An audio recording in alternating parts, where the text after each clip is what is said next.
ಸಿದ್ದರಾಮಯ್ಯ ಅವರ ಬಹುನಿರೀಕ್ಷಿತ ಯೋಜನೆ ಅಂದ್ರೆ ಅದು ಅನ್ನಭಾಗ್ಯ. ಯಾರು ಹಸಿದುಕೊಂಡು ಮಲಗಬಾರದು ಅನ್ನೋದು ಸಿದ್ದರಾಮಯ್ಯ ಅವರ ಈ ಯೋಜನೆಯ ಮೂಲ ಆಶಯ. ಆದ್ರೆ ಈ ಗ್ಯಾರಂಟಿ ಭರಾಟೆಯಲ್ಲಿ ಯದ್ವಾ ತದ್ವಾ ಸಾಕ್ತಾ ಇರುವಂತ ಸರ್ಕಾರ ಈಗ ಬಡವರ ಅನ್ನಕ್ಕೂ ಕೂಡ ತತ್ವಾರ ತಂದು ಬಿಟ್ಟಿದ್ಯಾ? ಈ ಪ್ರಶ್ನೆ ಮಾಡೋಕೆ ಕಾರಣ ಎಷ್ಟೋ ಜಿಲ್ಲೆಗಳಲ್ಲಿ ನ್ಯಾಯಬೆಲೆ ಅಂಗಡಿಗಳಲ್ಲಿ ಅಕ್ಕಿ ನೋ ಸ್ಟಾಕ್. ಏನಾಯ್ತು?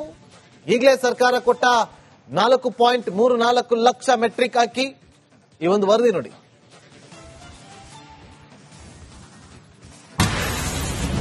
ರಾಜ್ಯದ ಅಲ್ಲಲ್ಲಿ ಪಡಿತರ ಅಕ್ಕಿ ನೋ ಸ್ಟಾಕ್. ಕೊಡಲ್ಲ ಸರಿ, ಟೈಮ್ ಸರಿಯಾಗಿ ಕೊಡಲ್ಲ, ತುಂಬಾ ಲೇಟ್ ಮಾಡ್ತಾರೆ. 20 ತಾರೀಕು ಮೇಲೆ ಬಿಡುತ್ತೆ. ಶಿವಮೊಗ್ಗದಲ್ಲಿ ಅನ್ನ ಭಾಗ್ಯಕ್ಕೆ ಈಗ ಕನ್ನ ಭಾಗ್ಯ.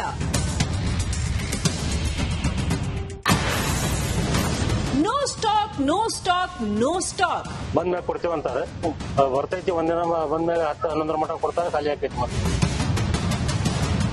ಇದು ರಾಜ್ಯದ ಬಹಳಷ್ಟು ಪಡಿತರ ಕೇಂದ್ರಗಳ ಮುಂದಿರೋ ಬೋರ್ಡ್. ಆಹಾರ ಮತ್ತು ಸರಬರಾಜು ಇಲಾಖೆ ವತಿಯಿಂದ ಬಿಪಿಎಲ್ ಅಂತ್ಯೋದಯ ಸೇರಿದಂತೆ ಬಡವರ ಪಾಲಿನ ಅನ್ನ ಕೇಂದ್ರ ಅನ್ನಿಸಿದ ಪಡಿತರ ಕೇಂದ್ರಗಳಲ್ಲಿ ಫಲಾನುಭವಿಗಳಿಗೆ ವಿತರಿಸೋಕೆ ಪಡಿತರವೇ ಇಲ್ಲ.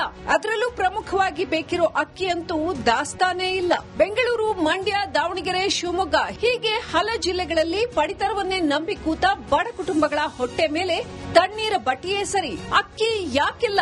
ಪ್ರತಿ ತಿಂಗಳು ಇಂತಿಷ್ಟು ಅಂತ ಸರಬರಾಜಾಗಬೇಕಾದ ಅಕ್ಕಿ ಸಿಗಲೇಬೇಕಲ್ಲ ಅಂತ ಪ್ರಶ್ನಿಸಿದ್ರೆ ಇದಕ್ಕೆ ಕರೆಕ್ಟ್ ಉತ್ತರವಂತೂ ಎಲ್ಲೂ ಇಲ್ಲ.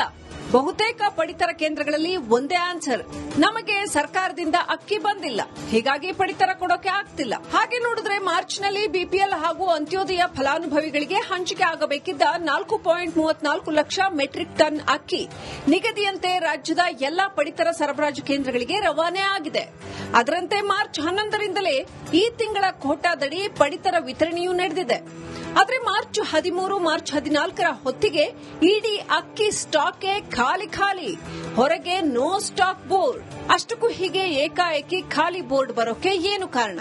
ಅಕ್ಕಿ ಏನಾದ್ರೂ ಮಾಮೂಲಿ ಹೆಗ್ಗಣಗಳ ಪಾಲಾಯ್ತಾ ಅನ್ನೋ ಅನುಮಾನ ಶುರು ಆಗೋ ಟೈಮ್ನಲ್ಲೇ ಅಕ್ಕಿ ಕೊರತೆಗೆ ಕೇಳಿ ಬಂದ ಕಾರಣ ಫೆಬ್ರವರಿ ಕೋಟಾದಡಿ ಹೆಚ್ಚುವರಿ 5 ಕೆಜಿ ಅಕ್ಕಿ ವಿತರಣೆ.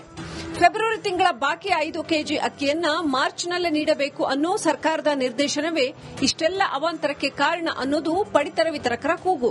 ಸರ್ಕಾರದ ಆದೇಶದ ಹಿನ್ನೆಲೆಯಲ್ಲಿ ಪ್ರತಿ ಗ್ರಾಹಕರಿಗೂ ತಲಾ 5 ಕೆಜಿ ಅಕ್ಕಿ ಹೆಚ್ಚುವರಿ ಸೇರಿಸಿ 15 ಕೆಜಿ ಅಕ್ಕಿ ವಿತರಣೆ ಕಾರಣ ಬಹುಬೇಗ ಸ್ಟಾಕ್ ಮುಗಿದಿದೆ. ಸರ್ಕಾರವೇನಾದ್ರೂ ಫೆಬ್ರವರಿ ಕೋಟಾ ಹಂಚಿಕೆಗೆ ಹೆಚ್ಚುವರಿ ಅಕ್ಕಿ ಕೊಟ್ಟಿದ್ರೆ ಈ ಶಾರ್ಟೇಜ್ ಬರ್ತಾ ಇರಲಿಲ್ಲ ಎನ್ನಲಾಗ್ತಿದೆ.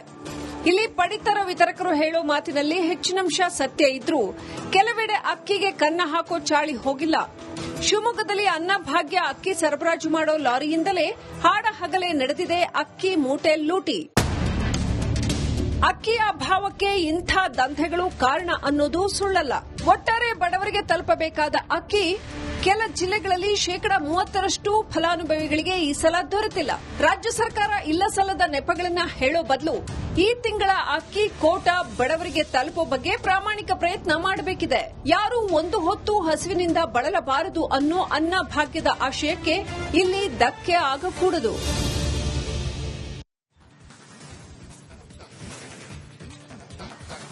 ಇವತ್ತು ರಿಪಬ್ಲಿಕ್ ಕನ್ನಡ ಇಡೀ ರಾಜ್ಯಾದ್ಯಂತ ಒಂದು ರಿಯಾಲಿಟಿ ಚೆಕ್ ಅನ್ನ ಮಾಡಿದೆ. ನಿನ್ನೆ ಒಂದು 3-4 ಕಡೆ ರಿಯಾಲಿಟಿ ಚೆಕ್ ಮಾಡಿದಾಗ ಇವತ್ತು ಫಲಾನುಭವಿಗಳು ಕಣ್ಣೀರು ಹಾಕುವ ಸ್ಥಿತಿಗೆ ಬಂದಿದ್ದಾರೆ. ಅತ್ತ ಅಕ್ಕಿನೂ ಕೊಡ್ತಿಲ್ಲ ಸ್ವಾಮಿ, ದುಡ್ಡು ಕೊಡ್ತಿರೋ ದುಡ್ಡು ಕೊಡ್ತಿಲ್ಲ, ಅದನ್ನು ನಂಬ್ಕೊಂಡು ನಾವೀಗ ಏನ್ ಮಾಡಬೇಕು ಗೊತ್ತಾಗ್ತಾ ಇಲ್ಲ ಅನ್ನುವ ಕಣ್ಣೀರನ್ನ ಹಾಕುವ ಸ್ಥಿತಿಗೆ ಹೋಗಿದ್ದಾರೆ.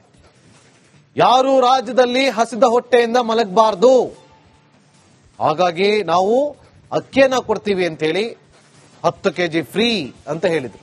ಆದ್ರೆ ಈಗ ಅಕ್ಕಿನೂ ಇಲ್ಲ, ದುಡ್ಡು ಇಲ್ಲ. ಆ ಕಡೆ ತಣ್ಣೀರ್ ಬಟ್ಟೆ ಹಾಕೋಣ ಅಂತಂದ್ರೆ ನೀರು ಕೂಡ ಸಿಗ್ತಾ ಇಲ್ಲ. ಬಟ್ಟೆನ ನೀರಲ್ಲಿ ಅದ್ದಿ ಸ್ವಲ್ಪ ಅದನ್ನ ತಣ್ಣೀರ್ ಮಾಡ್ಕೊಂಡು ಹೊಟ್ಟೆ ಮೇಲೆ ಹಾಕೋಣ ಅಂತಂದ್ರೆ ಇವತ್ತು ಜನರಿಗೆ ನೀರು ಕೂಡ ಸಿಗ್ತಾ ಇಲ್ಲ ಅಂತ ಒಂದು ಸ್ಥಿತಿಯಲ್ಲಿದ್ದೀವಿ. ರಾಜ್ಯದ ಹಲವೆಡೆ ಪಡಿತರು ಪರದಾಡುವಂತ ಆಗ್ತಾ ಇದೆ.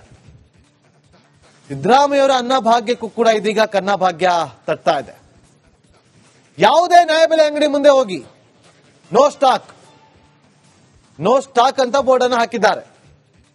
ಕಳೆದ 1 ವಾರದಿಂದ ಕೆಲ ಪಡಿತರ ಕೇಂದ್ರಗಳು ಬಂದ್ ಆಗಿದೆ. ಏನಾದ್ರು ಕೇಳಿದ್ರೆ ನೋ ಸ್ಟಾಕ್, ದಾಸ್ತಾನು ಇಲ್ಲ ಅನ್ನೋ ಉತ್ತರವನ್ನ ಕೊಡ್ತಾ ಇದ್ದಾರೆ. ಆದ್ರೆ ಅದೇ ಅಕ್ಕಿ ಕಾಳಸಂತೆಯಲ್ಲಿ ಸಿಗ್ತಾ ಇದೆ.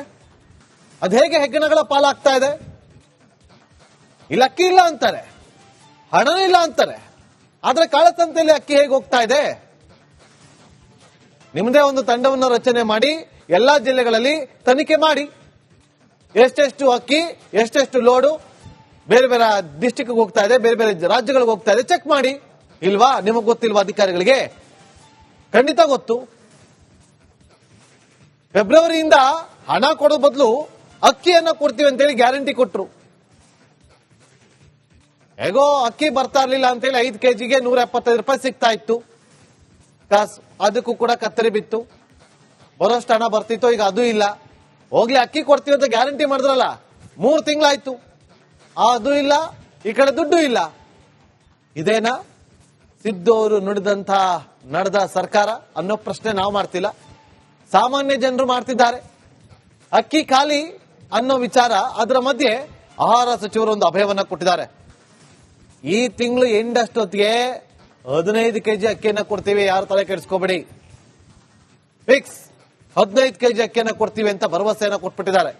ವಿಧಾನಸೌಧದಲ್ಲಿ ಭರವಸೆಯನ್ನ ಕೊಟ್ಟಿದ್ದು. ಬೇಕಾದ್ರೆ ನೀವೇ ಕೇಳಿ ಅವ್ರೇನ್ ಮಾತಾಡಿದ್ರು ಅಂತೇಳಿ. ಇಲ್ಲ, ಒಂದೇ ಸಾರಿ 15 ಕೆಜಿ ಕೊಡಕ್ಕಾಯ್ತಲ್ಲ. ಅಕ್ಕಿ ಇದೆ, ಫುಡ್ ಸೆಕ್ಯೂರಿಟಿ ಆಕ್ಟ್ ಪ್ರಕಾರ ಅಕ್ಕಿ ಕೊಡಬೇಕು. ಆಮೇಲೆ ಕೇಂದ್ರ ಸರ್ಕಾರ ಅಕ್ಕಿ ಕೊಡಕ್ಕೂ ತಯಾರಿದೆ, ಹಣ ಕಟ್ಟಿದೀವಿ. ಅಕ್ಕಿ ಬರೋದು ಟ್ರಾನ್ಸ್ಪೋರ್ಟೇಷನ್ ಸ್ವಲ್ಪ ಹಿಂದೆ ಮುಂದಾಗ್ಬೋದು.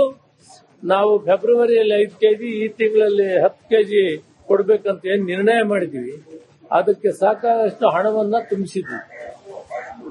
ಈಗ ಫುಡ್ ಕಾರ್ಪೊರೇಷನ್ ಆಫ್ ಇಂಡಿಯಾ ಅವರು ಇದನ್ನ ನಮಗೆ ಒದಗಿಸಬೇಕು. ಮೊದಲು 5 ಕೆಜಿ ಇರ್ತಿತ್ತು. ಏನ್ ಪ್ರಾಬ್ಲಮ್ ಇಲ್ಲ ಏರಿಯಾದಲ್ಲಿ? ಏನ್ ಪ್ರಾಬ್ಲಮ್? ಏನ್ ನಿಮ್ ಪ್ರಾಬ್ಲಮ್? ಇದೆಲ್ಲ ಪ್ರಾಬ್ಲಮ್ ಐತಿಲ್ಲ ಹೇಳಿ. ಏನ್ರಿ ನಿಮ್ ಪ್ರಾಬ್ಲಮ್? ಏನ್ ನಿಮ್ ಪ್ರಾಬ್ಲಮ್ ಅಂತ ಹೇಳಿ. ಯಾರಪ್ಪ ನಗರಕ್ಕೆ, ಗಾಂಧಿನಗರ, ದಾಸರಹಳ್ಳಿ, ರಾಜರಾಜೇಶ್ವರಿ ನಗರ, ಚಾಮರಾಜಪೇಟೆ, ಹುಬ್ಬಳ್ಳಿ, ಚನ್ನಮರುತ್ತದ, ಮೈಸೂರಿಗೆ ಬಂದಿರೋದು. ಬ್ಯಾಡಗಿ ತಾಲೂಕಿಗೆ ನಾವು ಬಂದಿವ್ರಿ. ಸರ್ ಹೇಳಿ ಸರ್, ಏನ್ ಪ್ರಾಬ್ಲಮ್? ನಿಮ್ ಎಮ್ಎಲ್ಎ ಹೆಂಗೆ? ಏನೆಲ್ಲ ಸಮಸ್ಯೆಗಳು? ಏನ್ ಕಥೆಯಲ್ಲಿ ಬಂತ? ಅಯ್ಯಪ್ಪ ಯಾವತ್ತೂ ಬಂದಿಲ್ಲ. 2 months ಇಂದ ನೀರಿಲ್ಲ. ಟ್ಯಾಂಕರ್ ಬರ್ಬೇಕಾದ್ರೆ ರೋಡ್ ಸರಿ ಇಲ್ಲ.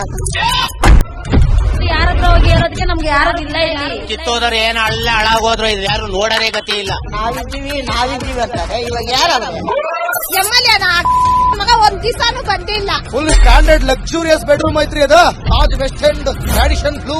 ಮೀಟಿಂಗ್ ನಿಮ್ದು ಮೀಟಿಂಗ್ ಇಲ್ಲಿ ಮಾಡ್ರಿ. ಇಷ್ಟು ವರ್ಷ ಆಯ್ತು, ಇದಕ್ಕೆಲ್ಲ ಯಾರು ಸರ್ ಜವಾಬ್ದಾರಿ? 200 ರೂಪಾಯಿ ಬ್ಯಾಂಕ್ಗೆ ಹೋಗ್ತೀನಿ ಬರ್ತಾ ಇದ್ದೀನಿ. ಬ್ಯಾಂಕ್ಗೆ ಹೋಗ್ತೀನಿ ಬರ್ತೀನಿ 2,000 ಮಾತ್ರ ಬರ್ತಾ ಇಲ್ಲ. 2,000 ನಂದು ಹೊಂಟೈತು. ನಿಲ್ ಮೇಲೆ ನೀ ಭಾರಿ ಐಟ್ ಅದಲ್ಲ ಮಾರ. ಬರಲ್ಲ ಕಣ್ರಿ ಸರ್. ರಾತ್ರಿ 1 ಗಂಟೆವರೆಗೂ ಎಣ್ಣೆ ಅಂಗಡಿ ತೆಗಿಬೇಕಂತ ಬರೀ 4 ಗಂಟೆವರೆಗೂ ತೆಗಿಬೋದಲ್ಲ. ಮಗನೂ ನೋಡಲ್ಲ, ಯಾರು ನೋಡಲ್ಲ. ನಾನು ಒಬ್ಬಳು ನೋಡ್ಕೊಂತೀರಜ್ಜ. ಮೊಮ್ಮಕ್ಕಳಿಗೆ ಅಮ್ಮ ಅಪ್ಪ ಇಲ್ಲ, ಅವರು ನೋಡಿ ಬರ್ತಾ ಇದೀವಿ. ದೇವ್ರು ಬಿಟ್ಟಂಗೆ ಆಗುತ್ತೆ.